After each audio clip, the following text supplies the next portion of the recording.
Welcome to Ignite. My name is Martis, and I'm one of the student leaders here at Ignite Ministries. We're glad you stopped by, and we're so glad you're watching right now. No matter who you are, where you're from, or why you're watching this video today, we want you to know that we as a community are here for you.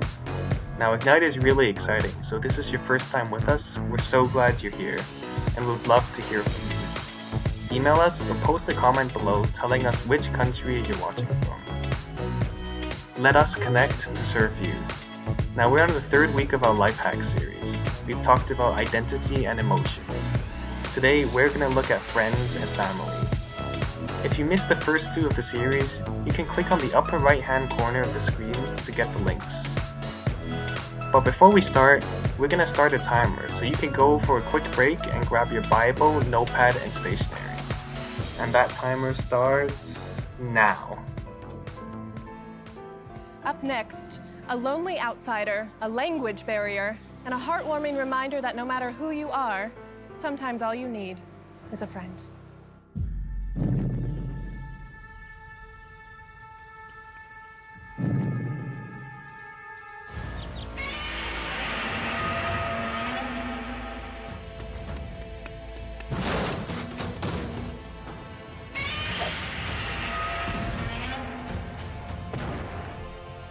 So Greg, you're saying he was just looking for a friend? Yes, ma'am. He felt rejected, misunderstood. It's a big reason why I built the translator for him. Mr. Godzilla, how did you feel when you first made contact with mankind? First of all, thank you for having me on. Frankly, I was lonely. As the only giant radioactive reptile on the planet, there were not many opportunities for friendship. When people looked at him, all they saw was a massive, rampaging, city-destroying monster. Is that because he is a massive, rampaging, city-destroying monster? But he's a good dude. On the inside, he's got a huge heart.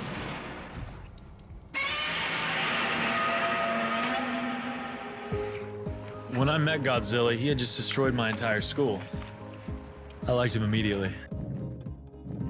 I noticed one puny speck was not running or screaming or firing artillery shells at me.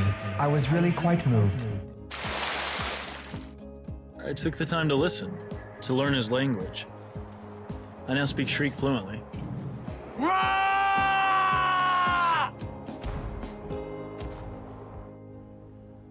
Hi, can I get a spicy salmon and a dragon roll? Oh, and 7 wells. A small side salad as well.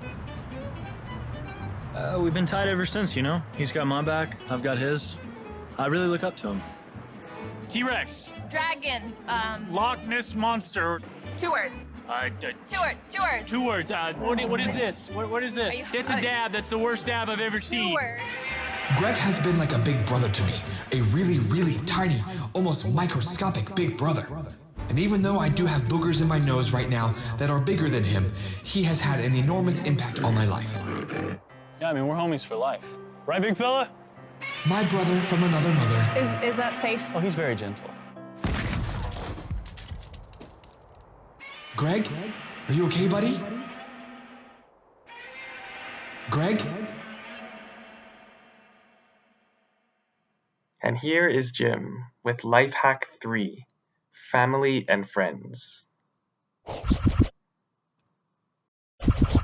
Good morning and welcome back to Ignite. It is so wonderful to see you again this week on our third week of Life Hack. And today we are going to be looking at friends and family.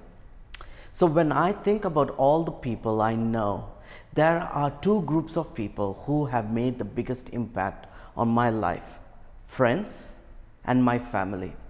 I grew up in my family and I didn't get to choose them. When I think about that, I wonder what my life would have been like if I could have chosen my family. But then I also wonder if my family would have chosen me.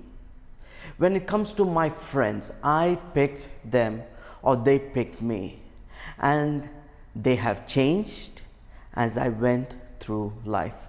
When I was in elementary school, most of my friends were people who went to school with me. As I entered junior high and high school, my friends were people who had the same interest as me. Most of that is probably similar for you too. I'm guessing that there are some of you who are here today who really like your family and you are very thankful they are the people you have spent most of your life with. I'm also guessing there are some of you here today who wish you could swap out your parents or at least your siblings with someone else if you were choosing your own adventure. And when it comes to friends, if you think about it, you probably had friends in elementary school who lived near you or went to school near you. I know some of you were involved in sports or in clubs where you may have made some other additional friends. But outside of those events, I'm guessing you don't have or you don't see them as much as your school or your neighborhood friends. And then, because of technology, we now have digital or virtual friends. These are people who like or who follow, who are your friends on any of the social media or whatever the most current trend is, or they might be even friends in video games. Some of these people you may never have met and you may only know of them because of what they share with you virtually.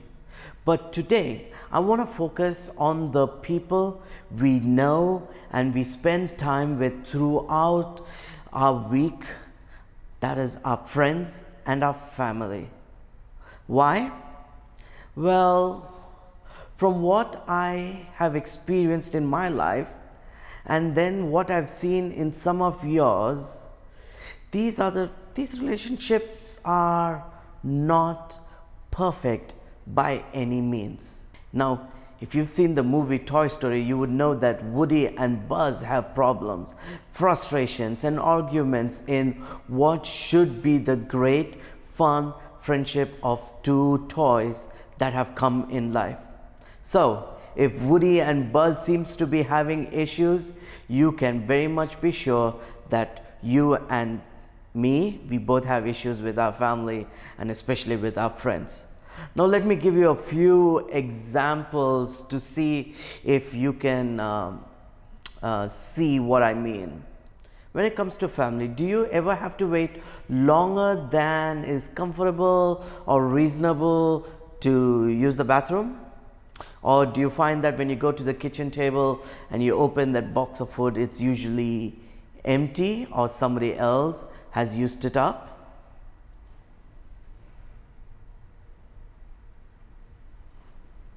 Have you ever had an argument over getting to play or watch that TV show or who gets to play on what gaming system?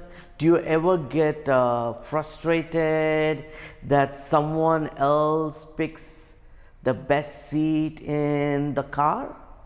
Like you always want to sit in the front, but then somebody comes out front and says, "Shotgun," and you miss? Or have you ever thought to yourself that your family members just don't understand what life is for you? And then there are our friends. Do you have a friend who always wants you to do what they are interested in and not what you would like to do? Have you ever been disappointed because a friend didn't keep their promise to you? Is there someone who used to be a close friend of yours who betrayed you and no longer wants to be friends? Do you have a friend who talks all the time and you wish for once they would stop and listen to what you have to say?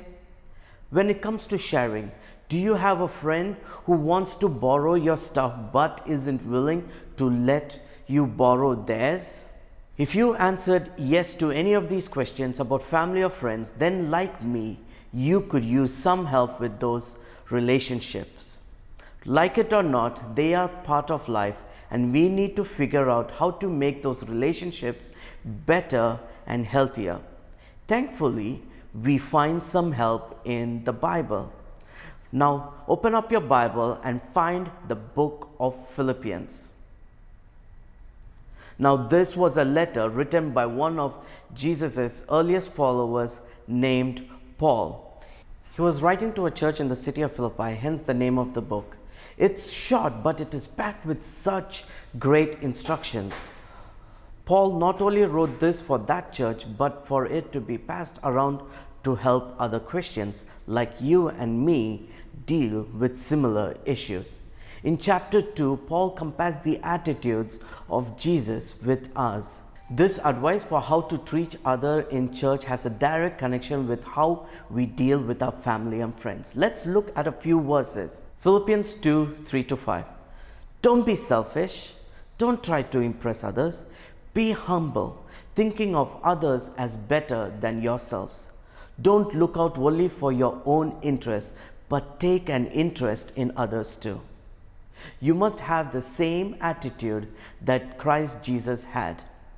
Paul is telling these Christians that if they want to have good relationships with each other, then the first thing they need to do is look in the mirror and see what about themselves needs to change. If you're honest, there have probably been a number of times when you would have thought like me, if only my friends would do this, or I wish my family would. Isn't it interesting how when there is a problem, we jump right to blaming our friends and family and pointing out what they need to change instead of taking a closer look to see if maybe we are part of the problem. This is not new. In fact, this was an issue Jesus specifically spoke about. If Paul wants us to think and act like Jesus, then maybe we should check out what Jesus said about these kinds of situations. I am going to read from Matthew 7. Now, this is a part of teaching Jesus does from Matthew 5 to 7, covering 3 chapters. We are going to look at a clip that would be from chapter 7, Matthew 7, verses 3-5. Why worry about a speck in your friend's eye when you have a log in your own? How can you think of saying to your friend, let me help get you rid of that speck in your eye, when you cannot see past the log in your eye? Hypocrite, first get rid of the log in your eye, then you will see well enough to deal with the speck in your friend's eye. Okay, so Jesus uses some creative and strong language here. He's having fun. Now, we've all had a speck of dust of or eyelash that gets into our eyes and which makes it hard to see, and we get so irritated. Here's a fun story. I must have been in 8th grade, and in school a speck of dust fell into my eye and I squeezed my eye so much so that that speck of dust cut into the cornea of my eye, and I couldn't see. I went back home. I tried my own some treatment, trying to flush my eye with water or so, but it would hurt when I opened my eyes. And so my parents rushed me to the hospital. They took me, they saw that my eyes was cut and bleeding. And then I was admitted in the hospital for 3 days, and they gave me antibiotics. And I remember coming back home. I would go to school for 10 days with a patch around my eye. And when my dose of antibiotic finished, I actually had a funeral service for that strip of antibiotic. It was penicillin, and I remember having a funeral service and praying for that slip of plastic. Sorry, I digress. But Jesus over here, he uses some creative and he uses some strong language here. He's actually kind of poking fun, but also in a humorous way. Because we've all had speck of dust fall into our eye, but can you imagine something as big as this being just jammed into our eye? So something like this, not only would it make it be impossible to see through our eye, but it could also maybe also damage our eye. Let's be honest, most logs are bigger than our heads. And Jesus was definitely using a hyperbole over here, but he makes a pretty good point. We are very good to point out faults and problems in people around us, including our friends and family. What if we were to learn from Jesus' hack and took a moment to see what we need to work on ourselves? And then, as we are more healthier and more like Jesus, we will be able to genuinely help others instead of just pointing out their faults. This sounds almost selfish and backwards, but it's not. When we are quick to point out something someone else needs to do, we are usually being critical and negative. So I'm going to give you 4 points that might help us. Point 1, be a coach, not a critic. We are more of a critic in that role. A critic's job is to be critical. It is to point out specific things that are good and bad. They are usually known more for how negative they are and the bad things they point out than for anything good they say. However, a good coach not only points out an area of weakness, but he or she also develops a plan to help the other player improve. A good coach's goal is never to just make sure the athlete knows that they are doing wrong. They truly want to help the athlete overcome that problem and strengthen their weakness so that they are better all athlete and a stronger member of the team. Some people, even non-Christians, like to point out Matthew 7:1 or at least quote Jesus' word from that verse, do not judge others. However, Jesus' point was not that we ignore the faults that each have. His point was that we need to seek to help others instead of being critical. Point number 2, choose accountability instead of judgment. If you are judging someone, you are just pointing out what they're doing wrong. But if you are holding someone accountable, you are helping them live more like Jesus as you strive to do the same, knowing that neither of you are perfect. In judging, your goal is to tear someone down. In accountability, your goal is to build someone up. That's a big difference. If we look back at Paul's words in that letter to the church in Philippi, he starts off verse 3 with these 3 key words. Don't be selfish. And that's our 3rd point. Point number 3, don't be selfish. Yes, we have friends and family who are going to frustrate, disappoint, aggravate, irritate, and sometimes even make us unhappy. It's normal to complain about them. It's normal to fuss at them and be miserable by playing the role of the victim. But if we take Paul's advice and hack these relationships, we start by pausing to check how much we are making this all about me. Pause and look at the situation from the other person's point of view. So what kind of friend am I being to them? What kind of son or daughter, brother or sister am I being to them? If I can let go of my preferences for a minute, can I see that I'm making a big deal out of something that is actually a selfish desire or a motive? Now that's harder to do than to say, but it needs to be done. Yes, I usually find that I like to know what I should be doing instead of just what I shouldn't be doing. So look at verse 4. Don't look out only for your own interest, but take an interest in others too. Point 4.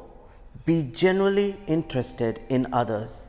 If we really want to have the same attitude Jesus had, not only do we need to not be selfish, but we need to take a genuine interest in what others are interested in. Maybe you don't like to fish, but your friend does. Maybe you don't like to cycle, but your friend does. I'm not saying you need to suggest that you go on a cycling trip together, but I'm saying that maybe at least you ask them if they would like to go cycling and what they enjoy most about it.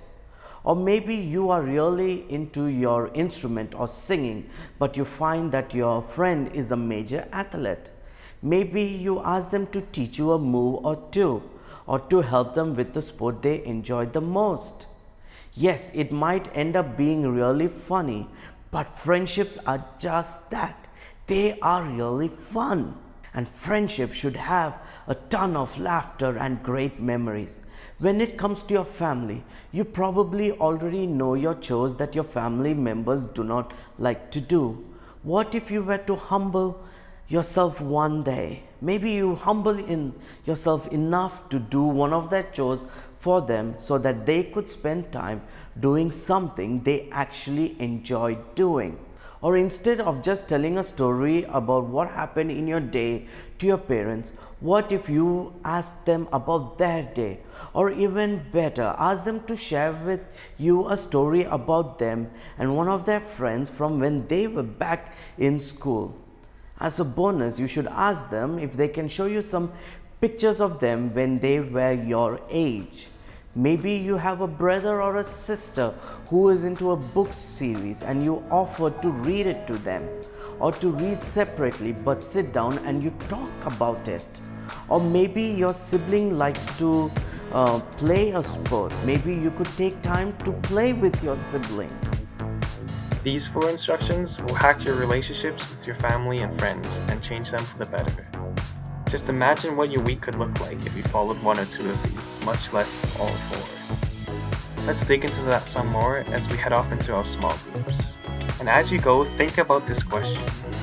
Which of these 4 instructions do I need to work on the most this week? We have the discussion questions in the description down below. Feel free to use them as discussion points as a family or when we meet in our small groups. See you there soon. I hope you were encouraged today. If you have any questions or comments, please leave them down below. Subscribe to our channel and help us share the good news around the world. Thank you for joining us for Ignite. We hope and pray to see you soon in our next life hack.